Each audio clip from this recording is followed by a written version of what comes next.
Paano ba tayo babangon at uunlad sa pagkakaisa?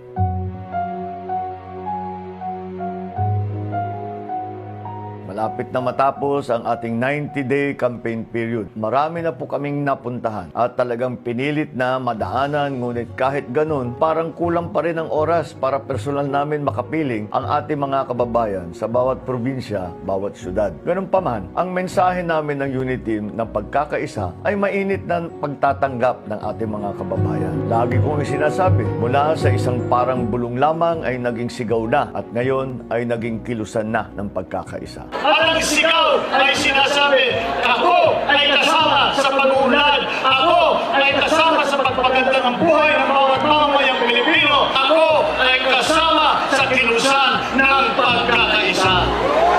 Bakit nga pagkakaisa ang ating mensahe?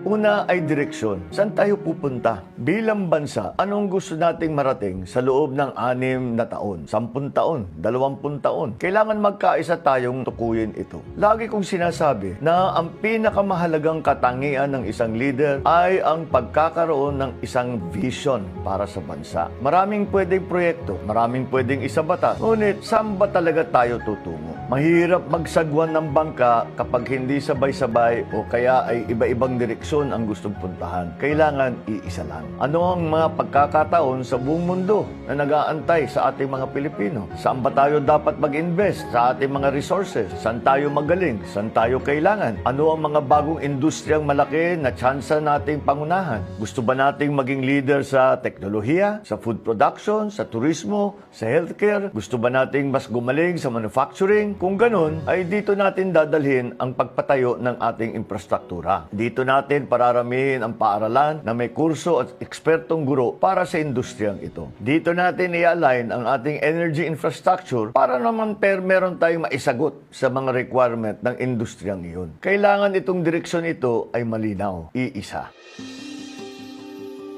Ang susunod namang layunin ng pagkakaisa ay ang ating tinatawag na involvement.